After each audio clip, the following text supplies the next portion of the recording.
The blaring of my alarm jolted me awake. 2:45 a.m. sharp.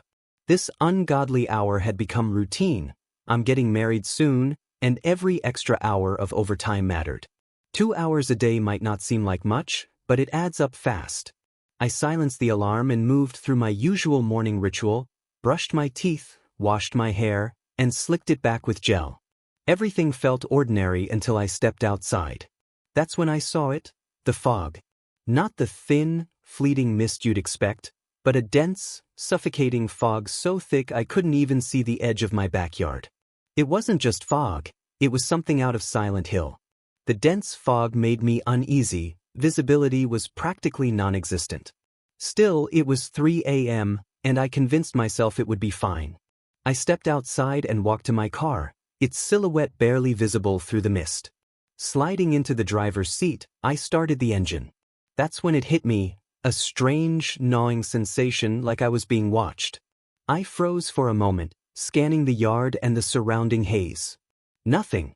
Just the fog, thick and impenetrable. I shook it off, blaming the discomfort on my usual unease with the dark, and started on my way. The drive wasn't easy. I had to crawl along, straining to make out the faint lines on the road. Anything farther than a few feet ahead was swallowed by the fog. Luckily, most of the drive was along quiet side roads, with hardly any traffic to worry about.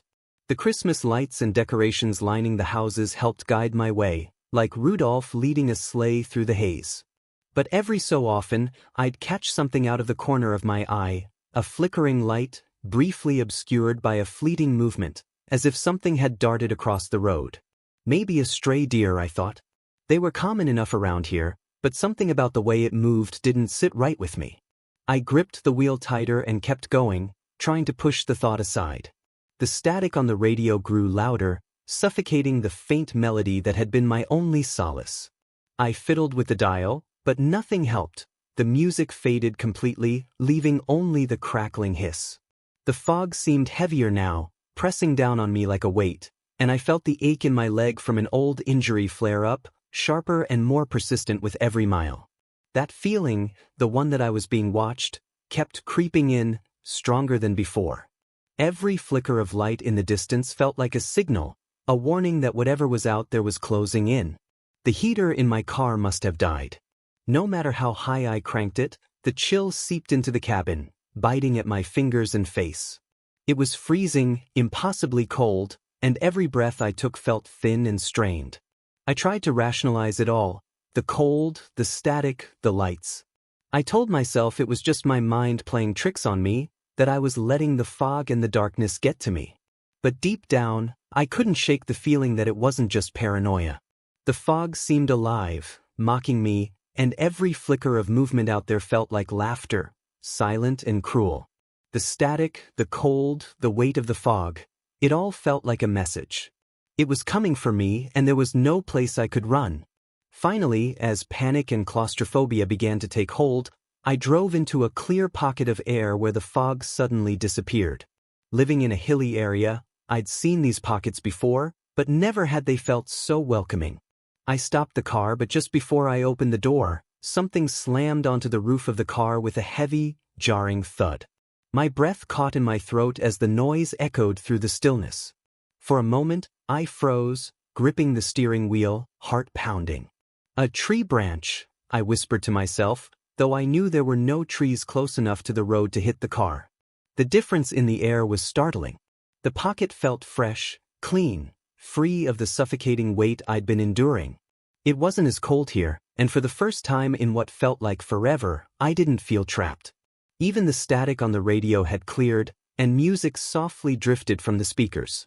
I opened the door and stumbled out, dropping to my knees as I gasped for air. The oppressive weight of the fog momentarily lifted. When I finally stood, I took a moment to look around. I knew exactly where I was. I'd driven this route almost every day for years. The single streetlight overhead bathed the road in warm yellow light, illuminating the nearby houses adorned with colorful Christmas lights and towering Santa inflatables. Behind me, an open field stretched into the dark, its ownership a mystery I'd never bothered to solve. As Jingle Bell Rock played on the radio, grounding me in something familiar, I laughed to myself, though my voice was shaky. I'd let my imagination run wild. Of course, there was nothing out there. Just fog, some bad weather, and my own paranoia getting the better of me. I decided to stretch my legs for a moment and took a quick walk up the road to get a closer look at some of the decorations. Christmas lights and music had always been a comfort to me, a little reminder of joy in the darkest hours. Taking out my phone, I snapped a picture of the brightly decorated homes. My fiancé would love these, I thought, smiling faintly. Glancing at the screen, I saw the time, 4 a.m. How was that possible? Had I really been driving for an hour and barely made it a quarter of the way? That didn't make sense. I wasn't driving that slowly. Was I? It was then that I saw. Standing just at the edge of the fog was a figure. Tall, gaunt, and impossibly thin, it loomed in the middle of the road. I couldn't make out its features, only its silhouette, sharp and unearthly, illuminated by the streetlights. It stood completely still, and I couldn't tell if it was watching me or waiting for something. My breath caught as I realized the fog was moving again, creeping forward like a living thing, dissolving the safety of the clear air and inching toward me. My pocket of calm was no longer safe. I started running as fast as I could, the cold searing into my bones and the pain in my leg flaring like never before. The silence was overwhelming, an oppressive, deafening void that seemed to consume everything around me. Within the fog, the absence of sound became louder than anything I'd ever experienced, as though the world itself had been smothered. It dulled my senses, disorienting me, and before I realized it, the fog had swallowed me whole. I could barely see my hands in front of my face. Without the protection of the car, I was completely exposed to the oppressive fog, its weight pressing down on me like a suffocating blanket. As I blindly ran, something cold and unyielding clamped onto my calf. I fell hard, slamming into the ground, the burning pain shooting up my legs so intensely it felt like my flesh was roasting over an open flame. Rolling onto my back, I froze in terror as I saw it. The creature dragged itself forward, each movement slow and deliberate, its clawed hand raking across the ground with a sickening scrape. It was all skin and bones, impossibly gaunt, with empty, hollow sockets where eyes should have been. Yet, somehow, it was staring into me, through me, as if it could see every part of my soul. Its twisted, crazed smile stretched unnaturally wide, its lips cracked and peeling, exposing jagged teeth. The panic that had gripped me earlier returned in full force. I thrashed and screamed, my mind clouded with terror. With every ounce of strength I had, I kicked its grinning mouth with my free leg. The impact was solid, and for a brief moment, I thought I'd hurt it. But instead of reacting in pain, it let go and retreated into the fog, its twisted silhouette disappearing in seconds. As it vanished, I heard it, a guttural, mocking laugh that sent shivers down my spine. It wasn't retreating because it was hurt. It was amusing. I stumbled to my feet, desperate to find my car. My sense of direction was gone. The fog had turned everything into a swirling, disorienting abyss. The pain in my leg had changed, spreading into a numbing cold that only made running harder. Each step sent sharp, agonizing jolts through my spine, and the air felt impossibly thick, every breath a struggle. I shouted into the emptiness, my voice cracking as I tried to stay grounded, to stop myself from succumbing to the panic. Then, through the haze, I saw it, the faint glow of my car's headlights. Relief flooded me as my fingers brushed against the cold metal. I yanked the door open and climbed in, slamming it shut and locking it, as if that would somehow keep the monster away. My hands trembled as I rolled up my pant leg to look at the wound. What I saw wasn't a burn as I'd thought, but frostbite, unnatural and blue, the edges sharp and wrong, like something carved by the cold itself. Swallowing my rising panic, I gripped the wheel with trembling hands and started the car. I knew where I was now, and there was a straightaway up ahead. A few turns and I could floor it. Deer, other drivers, it didn't matter. All I knew was I had to get away. I drove as fast as I could, gripping the wheel so tightly my knuckles ached. All I had to do was go straight. Just keep going. The air blasted from the vents, impossibly cold, even though I had turned it off. It chilled me to the bone, seeping into my skin. The radio hissed with static, no matter how many times I shut it off. It always came back on, the sound crawling under my skin, burrowing into my head. Sometimes it felt like I wasn't hearing it from the speakers at all, but from somewhere inside my own mind. The monster's guttural laugh echoed over the static, mocking me, tormenting me. It was savoring my fear. Then, cutting through the chaos, I heard a voice. Clear, calm, and achingly familiar. My fiancée's voice. "What's happened?" she asked softly. "Are you okay?" For a brief moment, I thought she was there, right next to me in the passenger seat. But when I turned, all I saw was the empty leather seat. My mind raced. I must have accidentally called her when I took that picture of the decorations, right? I fumbled for my phone, but the screen still read 4 a.m., impossibly frozen. Time wasn't moving. That's when I saw it. Someone in the middle of the road. I slammed on the brakes and slowed down, my heart racing. The figure moved awkwardly, like a puppet on strings, jerky and unnatural. I squinted, trying to make sense of what I was seeing. As I got closer, its proportions came into focus, and my stomach twisted. Its limbs were all wrong, as if someone who had never seen a human tried to piece one together from vague descriptions. A cheap, uncanny imitation. The moment I realized it wasn't human, its head snapped toward me, those hollow, lifeless eyes staring straight into mine. My chest tightened as I watched it dissipate into the fog, vanishing like it had never existed. I barely had time to process when I heard my fiancée's laugh. My heart leapt, but it twisted, distorted, morphing into that same guttural, mocking laugh of the monster. She had never been here. I had never called her. It was toying with me. Panic surged through me. I slammed on the accelerator, the engine roaring in protest, my old car struggling to keep up. The road seemed to narrow, the fog closing in like walls, suffocating and unrelenting. My eyes darted around wildly, searching for any sign of escape. I glanced in the rearview mirror, and froze. It was there, sitting in the back seat. Its gaunt, hollow sockets stared directly into mine through the reflection, a twisted grin spreading across its face. My blood ran cold as I whipped around, but the back seat was empty. That menacing, guttural laugh filled the car, reverberating in my skull, drowning out even the static. My car couldn't handle the stress I was putting it through. The engine sputtered and coughed, the dashboard lights flickering like a dying heartbeat, and the headlights dimmed to a faint glow. Finally, with one last groan, it rolled to a stop. "No, no, no!" I shouted, slamming my hands against the wheel. I begged, cursed, and pleaded with the car to keep going, but it was done. It was over. Then I heard it, hysterical laughter, echoing through the fog. The monster hadn't planned this, I could tell, but it didn't matter. My desperation was too funny, too perfect for it to ignore. Tears burned at the edges of my eyes. I was so afraid, so utterly helpless. I didn't even know exactly where I was anymore. The monster was savoring every second of my panic, feeding off it, and I was ready to give up. This thing was going to kill me, or eat me, or worse, trap me in its suffocating fog world forever. I swallowed hard, my chest tightening as I braced myself for the end. And then I saw it. Just on the edge of the fog, glowing faintly through the haze, the light of the sign bearing my employer's name. Relief surged through me like a bolt of lightning. I wasn't lost. I knew exactly where I was, and safety was just up the road, not far at all. My heart raced as I grabbed my badge, clutching it like a talisman.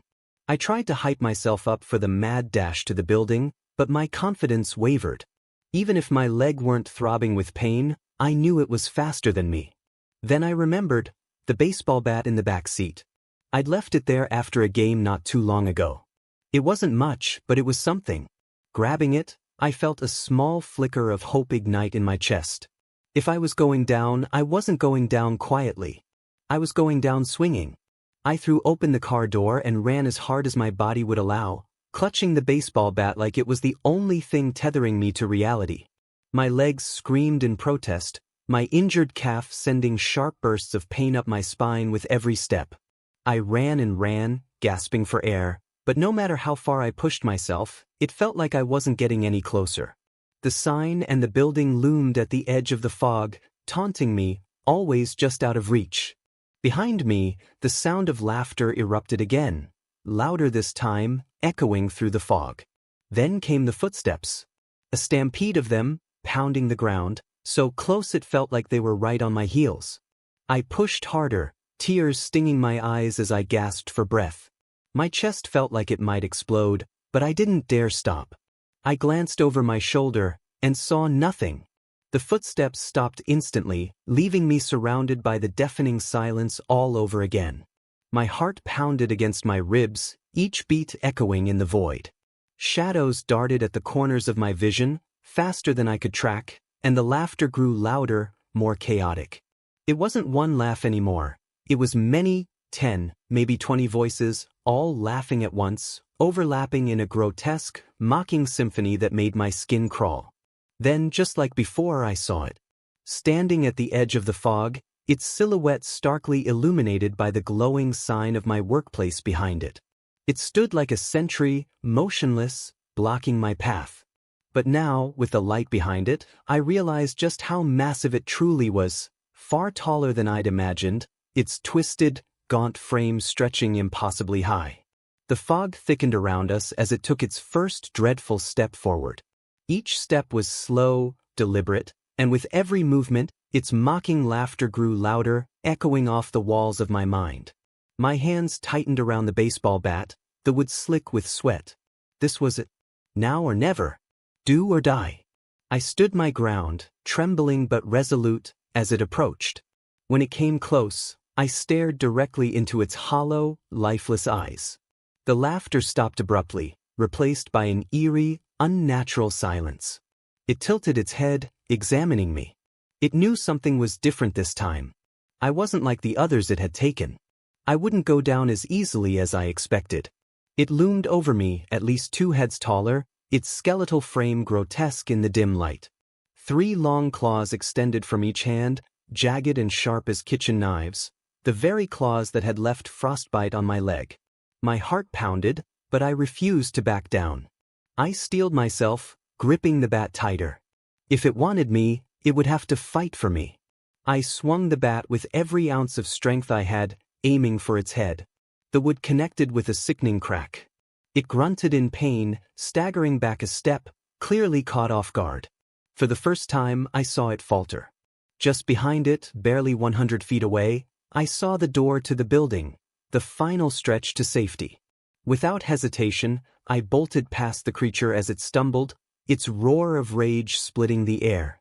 The sound was more than a scream. It was fury incarnate, primal and deafening. My legs burned, my chest heaved, but I pushed myself forward, the door within reach. I slammed my badge against the scanner, praying it would work. The small beep felt like salvation, and the click of the lock releasing was the sweetest sound I'd ever heard. I yanked the door open, threw myself inside, and slammed it shut behind me. The hallway lights flickered on, illuminating the safety of the interior. My heart still pounded as I turned to look through the glass window. There it was, standing just outside, its frame trembling with fury. It couldn't follow me. Somehow, just like the car, the building was a barrier it couldn't cross. That's why it had been trying so hard to lure me out, why it was ecstatic when my car broke down. It couldn't get me here, and it knew it. But as I stared into those hollow eyes, I knew this wasn't over. I raced into the office, sweat dripping down my face and my chest heaving with every breath. Just as I thought I was safe, I ran straight into my coworker, an older man who always came in as early as I did. He stopped me, concern etched across his face. "What happened to you? Why are you late? And you look like hell." I froze, unsure of how to respond. He'd never believe me if I told him the truth. Who would? If someone came to me with the same story, I'd think they'd lost their mind. So I lied. The fog slowed me down, and then my car broke down, I said, trying to sound casual. Had to walk the rest of the way. He didn't ask why I had the bat. The rest of the day passed in a haze. No matter how hard I tried to focus, all I could think about was how close I had come. How lucky I was. I only got away because it was cocky. It could have had me either time, but it wanted to play with me first. Torment me. Savor my fear. Since then, I've never truly been alone. I see it sometimes, just at the edge of my vision. A flicker in the corner of my eye. A shadow that shouldn't be there. In mirrors, its silhouette appears just behind me, vanishing the moment I turn. On rainy days, I hear faint tapping on my window, soft, deliberate, a cruel reminder that it's still watching. In my dreams, I hear its laughter, low, guttural, and mocking. There is no escape from it, no respite. But foggy days are the worst. That's when its presence is strongest. The scar on my leg aches with an icy, unnatural chill, a reminder that I was marked. A reminder that it's waiting for me. Watching. One day, I'll slip up. One day, I'll let my guard down. And when I do, it'll be there. I won't be so lucky a second time.